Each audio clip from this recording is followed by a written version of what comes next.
Hi guys, it's Ben Heath from Lead Guru, and in this video I'm going to answer a very, very important question, and that's how long does it take to succeed with Facebook ads? Now this is probably the biggest or one of the biggest mistakes that I see Facebook advertisers make, is they underestimate and they make assumptions that are completely wrong around how long it takes to succeed with Facebook ads. And I think that leads a lot of people to making incorrect assumptions, making incorrect assessments, making incorrect adjustments to their campaigns, and really jeopardizing the long-term profitability and viability of their Facebook advertising. So I'm going to go through some stuff in this video that I think you're going to find very, very interesting, particularly if your Facebook ad campaigns aren't working yet, perhaps you're fairly new to it. I think this is going to really help set the record straight for you. Now, before I get into this and get into the steps, I just want to quickly ask, that you smash a like on this video. That would be very much appreciated. Really helps me out. Only takes a second. And of course, subscribe to my YouTube channel if you are new. Turn on the little notifications when you do, so you're notified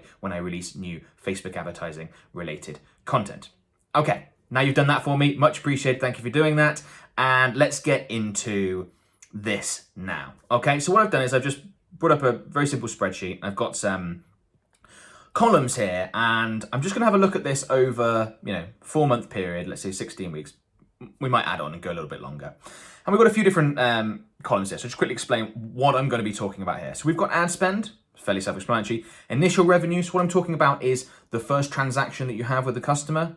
Then we've got recurring revenue. I mean, this could be in the form of a subscription, but it could also be, someone purchasing something at a later date, something like that. So, don't just think, recurring subscription, but it's basically money you generate from a customer that's not part of the initial transaction.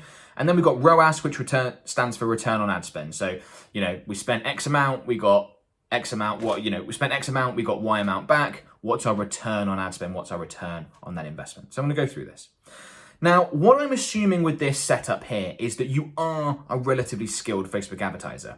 Now, when I talk about, how long it takes to succeed with Facebook ads and Facebook advertising, if you don't know what you're doing yet, it's obviously going to be longer for you than it is for someone who does know what they're doing. So I strongly recommend that you educate yourself, have a bit of practice, things like that, and get to the point where you feel like, okay, I'm fairly competent at this now. I know how to create solid campaigns. Perhaps you've watched a load of my videos, perhaps you bought my course, and you know exactly how to do things properly, okay? So I'm assuming that's where you're at already. Once you are here, it's very rare that you launch a Facebook ad campaign and day one, it is amazingly profitable. It does happen, and we do it for our clients, but that is by no means the norm, and it's not what you should expect. And it's also not necessary to having success with Facebook advertising. A Facebook ad campaign does not need to work really well from day one. Okay, so let's take a look at this. So let's go through and say we start with a $20 a day campaign. So in week one, we spend $140. Let's say that the initial revenue from that is $100. That's what we generated in sales. Zero recurring revenue because people, they've bought once and they're not going to buy again. Therefore, our ROAS, I haven't entered in the formula there, is that plus that. In fact, I probably need brackets in here. You can see, let me get rid of that. You can see I do not have the best Excel skills, but they will suffice. And then you divide by ad spend. Okay, so our ROAS is 0.71 with a whole load of thingies. Let's limit that down to just 2 decimal places. It's 0.71. So we spent $140 on ads. We generated 100 in revenue. That is loss making. That's not good. Panic, panic, panic. Let's go ahead and pause the campaigns, turn them off, etc. No. If I launch a campaign like this, I am not too concerned that that is the case week one. There's a whole bunch of reasons for that. So let's sort of start going through them. It's very rare that when you first launch a campaign, you've nailed all the elements of it. You haven't got the targeting perfect. You haven't got the ad creative that really sort of sings to your target market and really gets to take action. These are things you're going to have to create new versions of and work out. So even without some of the stuff I'm going to get into in detail, you're probably going to see a significant improvement in campaign performance just based on being able to optimize those various elements. Okay, that's number one. But aside from that, because that's stuff that's already known and that's talked about in terms of campaign optimization and all these sorts of things, but aside from that element, and of course Facebook optimizing the campaign as well, which is very significant, there's also consumer behavior and just understanding the maths. So let's say, for example, that the average person needs to see a product or service 4 times. You need to see your product or service 4 times before they're ready to buy it, on average. Some will buy after seeing it once, some will need to see it 10 times, but the average is 4, right? And this is going to vary, by the way, between different products and services. Some, easy to purchase things might be once or twice, some might be 20 times if it's a car, for example. If someone needs to see something 4 times, you may have spent in week 1 a whole load of money on people that have seen an ad once, twice, and they just haven't seen it 4 times yet. And that is massively significant, okay? Because you've already spent some of the money required to turn that person into customer to generate revenue, but obviously that's only showing up in the ad spend column, not in the revenue column yet.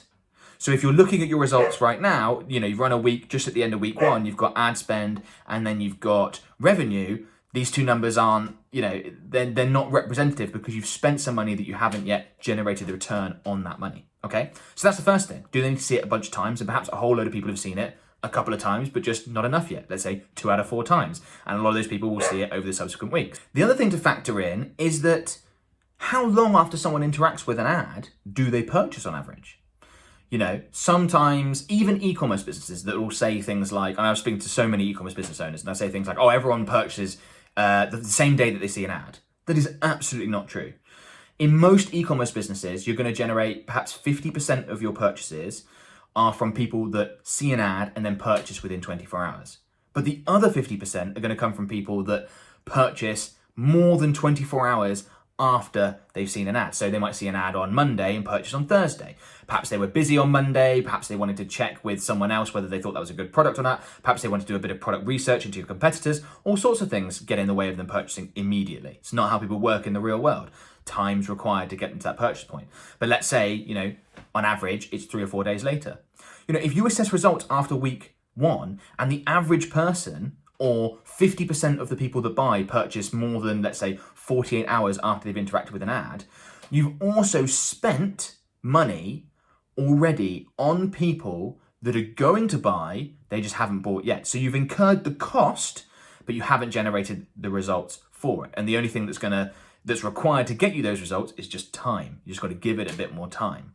So that's also why during, let's say, week 1, you can see a negative ROAS, or not a negative ROAS, but a ROAS that is less than 1, so is unprofitable, because a whole bunch of people buy 3 days after they've seen an ad, which is perfectly reasonable. You just haven't seen the revenue yet. And whenever you're running an ad campaign, you need to be aware that this is how this works. You incur the cost of advertising, of putting that ad in front of your customers immediately. And you can see in your Facebook ad account in real time how much you've spent. And that can be stressful for some people, leads them to make bad decisions, but you can see it immediately. Day 1, I've got that spend. Hour 1, minute 1 even, I've got that spend in my ad account. But the revenue that ad might then generate later down the line may not be seen till tomorrow or next week or a month later. I mean, I've given a 3-day example for an e-commerce client. You might have a service-based business where you're not going to generate clients for a month to 3 months after someone's advertised to. That happens all the time, especially with complex contracts and larger value projects, okay? So you really need to give things a lot more time, and don't worry if it's not profitable after week 1.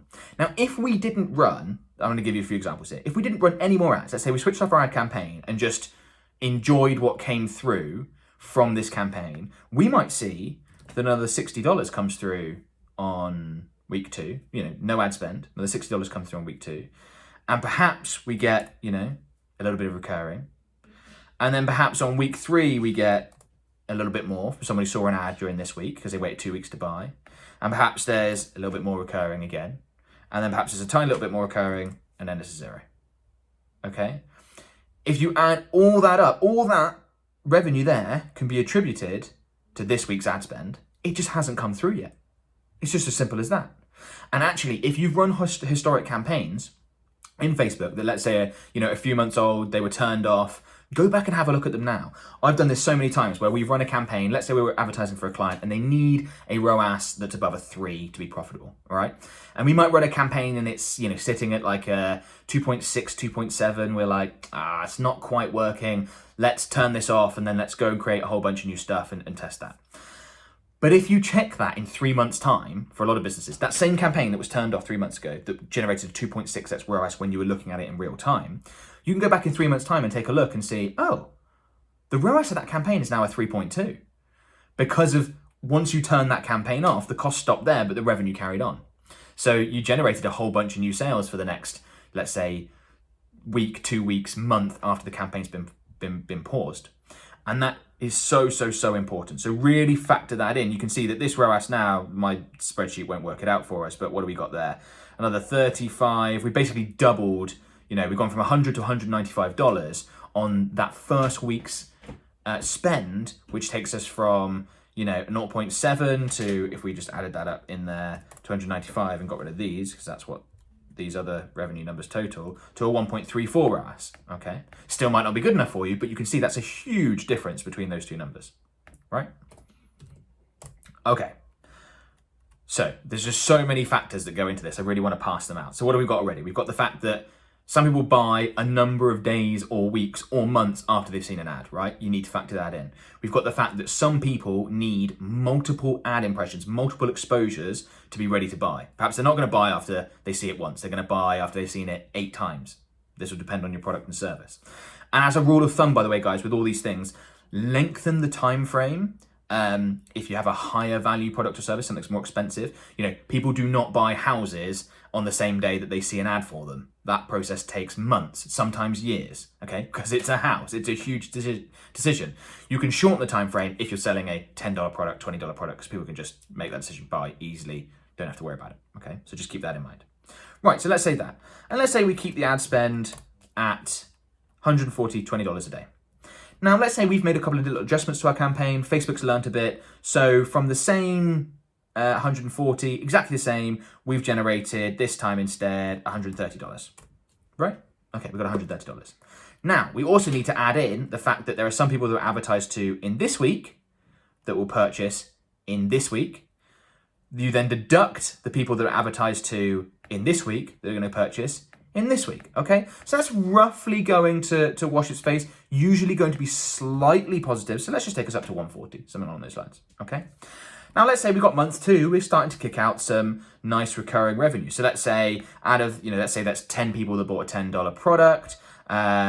This, again, will vary massively between businesses, but let's say you've got a 20% reorder rate. You've got another $20, okay? And now our ROAS number in week 2 has already gone up to a 1.14. Let's say we got week 3. Same ad spend. We've improved the campaign. We've now got 2 weeks worth extra coming into here, not just the 1 week. So now we're up to, let's say, 190. We've got significantly more recurring revenue as well because we're starting to build a customer base. And in week 3, we're looking at a 1.71. Perhaps we get to the point now where ad fatigue starts to set in. So the initial revenue isn't quite as strong as we want it to be, even when we've got carryover weeks and it goes down to something like 150. Okay, but we're still, we're building a customer base here. What if it's $10 a thing? What we got there? 14, 19. That's 33 plus 10. That's 43 extra customers. We're getting some nice repeat purchases from. Perhaps this has now gone up to $90, something like that. Okay. So even though ad fatigue is set in and our campaign's not performing quite as well on the front end, we still got the same ROAS because we're now building a customer base that are buying from us again. And we're having people that have been advertised to sink in. Perhaps now we go in and we go ahead and change up the campaigns and we create new ads and all that sort of stuff, right? And now really gets a nice boost. We go up to, 260. And we're continuing to build that recurring revenue. That's gone up to 120. Now our ROAS is 2.71. Okay, we haven't changed our ad spend. We've made some adjustments to our campaign and we're building a customer base, right? We're really happy with that. So let's say we scale up our ad spend. Let's say we double it. Okay, and let's say the ratio stays roughly the same, maybe slightly less. That's gone up to 500. And this is now trickling up slightly to about 150. ROAS has gone down slightly, but we're still at a much higher ROAS and we're generating a much higher profit number because, of course, a 2.32 ROAS on a $280 ad spend is better than it's going to be more money in real terms than a 2.71 on a 140 ad spend. In fact, you know what? Let's just show that. Because for those of you not very numbers oriented, that might be a little bit confusing. So if we just do that plus that minus that, so we're losing $40 a month one, and you can see how much profit we're making from then on, right? You see what I'm saying there? By 2.32 ROAS on $280 equals 370, whereas a 2.71, which is a higher ROAS, only equals 240 on 140. Okay. We stay at the same level now, and perhaps we see slight improvements because we're making, we're still only 7 weeks into a campaign. Slight improvements, we're making adjustments to our campaign. Fantastic. Recurring revenue perhaps is just sort of stabilizing a little bit now. We're not continuing to increase the recurring revenue because we're seeing, just a certain amount of drop off. So let's say, for example, if a certain amount of people from that month are going to buy in week 2, week 3, week 4, perhaps they're done or starting to churn and drop off by week 7. I'm just trying to give you example numbers here to demonstrate how this works. Okay, perhaps let's say we stay at 280 for another, 3 or 4 weeks. And let's say we stay consistent, and then we start to see a bit of ad fatigue and we start to see some drop off, right?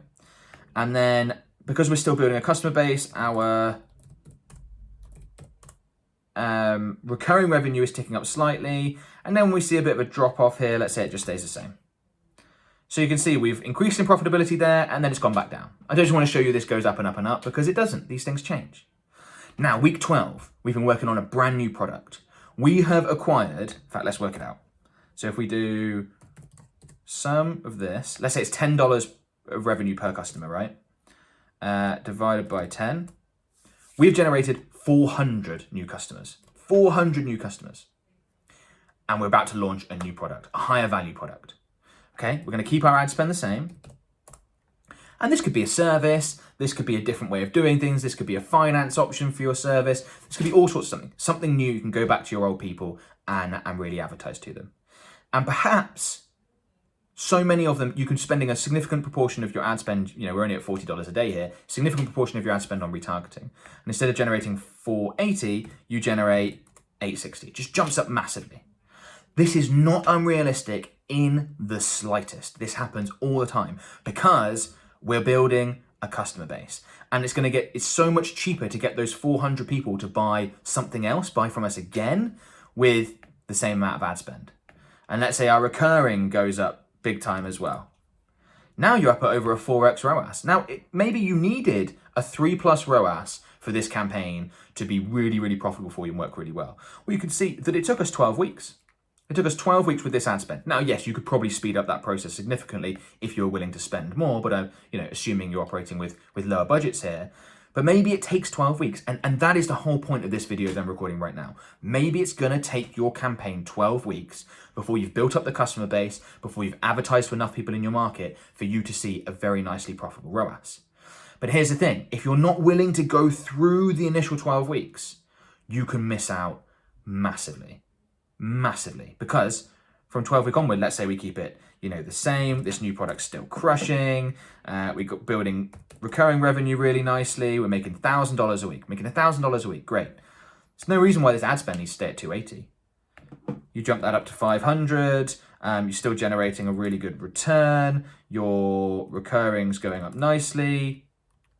And yes, of course, as you scaled, your ROAS went from a 4.57 to a 3.92, but the numbers are going up and up and up. And you can reach the point where, you stay at that for a few weeks, etc. But you can reach 16 weeks is not a long time. And it feels like it, particularly if you're just getting started, it's not a long time. We've run campaigns where we start by spending $5,000 a month and we end up spending $120,000 a month. And, if at $5,000 a month, the company is generating, let's say, a $20,000 return, a 4x ROAS, of which, let's say they've got good margins, they make a 50% gross margin. And so once you deduct ad spend, they're generating a $5,000 gross profit. So spending $5,000 on ads, $20,000 revenue, $5,000 gross profit. Well, if you take that $5,000 and go up to $150,000 a month in ad spend, and you keep those numbers the same, you are now generating $150,000 a month instead of $5,000. So if you're not willing to go through this pain here to build the customers, those first few 12 weeks, you could miss out on the $200,000 a month, $1 million a month business because you didn't get this going in the first place. And then what's so cool about this is, let's say, something happens in your business, you hit really lean time, and you decide, you know what? We really need to cut our ad spend for a month. We need to cut our ad spend. This number is definitely not going to go down to 0. That might stay at, let's say, 700. Because, as I said, you've got all these people you've advertised to, hundreds of thousands by this point you've advertised to, that are still going to keep purchasing. And this isn't going to drop off to 0 either. Perhaps it goes down a little bit, I can't work it out because it's 0. But you can see the return on ad spend is phenomenal because you've spent nothing, you generated over $1,000. That's all profit. And then perhaps the next month you get a bit more of a drop off. So let's say you go, 550 and this goes down to 260. Different businesses will change differently. But all these numbers are really improving the lifetime return on ad spend and the profitability of your Facebook ad campaign. So in general, you need to give your Facebook ads longer than people think. It takes longer to succeed with Facebook advertising than most people think. And that's what I really want to get across with this video and with these numbers. And hopefully this helps explain things for those of you that aren't as sort of, mathematical and don't think about these things in terms of numbers. We all have things we're good at and we're not good at. I'm terrible at design and creative and things like that. This is somewhere where I feel much more comfortable. So hopefully I can share this and you can really understand it. It can help improve what it is that you are looking to do. But understanding this is massive. There's so many businesses that I've seen turn off Facebook ad campaigns and you go, oh, you could be spending over $1 million a year on your Facebook ad campaigns, generating 3 or 4 if you just kept going. You just need to keep going until you build the customer base. Once you have that customer base, it's just enormous. I mean, my business, for example, when we run Facebook ads to generate clients, our ad spend now is not 0 because we experiment, but in terms of lead acquisition, it is 0. We don't spend any money on generating leads for our Facebook ads agency. We don't need to. We started spending 5 years ago, and we spent tens of thousands of pounds on building an email list, building an audience, generating customers, so that we're at the point where we've got all this recurring revenue coming in, initial and recurring revenue, because obviously that's how we work with clients. They sign up and then they carry on paying us as long as they work with us. That is coming in from audiences we built, customer bases that we built years ago. So you just have to be willing to go through this. And that's why, the modern trend of venture-backed businesses and all that stuff is so strong, because they have the pockets, the investment potential to be able to run up massive customer bases, even at a loss, much more aggressively than the numbers you're showing here. And then of course they've got this enormous customer base that they can use to generate a lot of revenue from. You don't have to do that. You may not have access to funding. I never did. That's not how I built my business. I did it probably how you guys are going to do, where, you generate a bit of revenue, you reinvest, you generate a bit of revenue, you reinvest. I think the first year of running my Facebook ads agency, half of the revenue I generated was put back into Facebook ads to build my audience, which was a significant proportion at the time. So I want to highlight that, because if you need to go 12 weeks where it's not quite working out to get it really profitable, do it. It's worth it. Now, of course, there's a difference between knowing that this is going to come good and something just not working. So how would I work that out? I've assumed here the business needs to have a 3x ROAS. If after 4 weeks, my ROAS wasn't improving, or it was down at, let's say, less than a 1 or something like that, this is not probably salvageable. You need to go back to the drawing board and make some real adjustments, whether that's to the campaign or the products and services being offered. So there is a difference. And obviously with experience, you get to understand what that is. But that is an important concept to be aware of. It doesn't just mean, just throw money at a Facebook ad campaign and eventually it become good. That is not what I'm saying. I'm saying if you're seeing an improvement in results here like this, just be aware that if in month 1 you're looking at your numbers going, ooh, those aren't as good as they need to be, that's not the end of the world. It can come around and you could have a very, very successful, profitable Facebook ad campaign that can change your business. Right, I've talked enough about that. Before you go, a couple of things I want to quickly talk about. The first is our Facebook advertising services. So if you're spending more than 3K per month on Facebook ads, or want to spend more than 3K per month on Facebook ads, that's a starting point to work with us. I'd love to have a chat to you about our services, how we can help you generate better results from your Facebook ad campaigns and all that sort of stuff. So if you are interested, all you need to do is click on the link in the video description. That'll go through to a page on our website where you will be able to book a free 30-minute call with me. We can discuss the details, no obligation, very informal. The second thing is a free webinar I've created called 3 Killer Facebook Advertising Strategies to Double or More Your Revenue. Now, I'd strongly recommend that if you want better results from Facebook advertising, you go through this webinar. Completely free, a link is in the video description. And in this webinar, I really break down the sales funnels that we use as a Facebook advertising agency to generate fantastic results for our clients. All 3 sales funnels are very much tried and tested. They perform very well. And in the webinar, I also explain, look, if you've got this type of business, you need to use this webinar. And if you've got this type of business, you need to use, sorry, not this webinar. If you've got this type of business, you need to use this sales funnel. And if you've got this type of business, you need to use this sales funnel, because there's no such thing as a one-size-fits-all when it comes to Facebook advertising. Even though a lot of people teach it, I don't, because I own a Facebook ads agency and I know what works and doesn't work from real in-account stuff, right? So that's what this webinar is all about. Completely free, 70 minutes long. You'll be very happy you watched it. I can basically guarantee it. So I strongly recommend you do that. If you enjoyed this video, please give it a like. Please smash that like button. That'd be really appreciated and help me out. Please comment below to let me know. Comment below if you've got any questions. And of course, don't forget to subscribe to my YouTube channel so you are notified when I release new Facebook advertising related videos. And I will talk to you guys soon. Thanks a lot. Bye for now.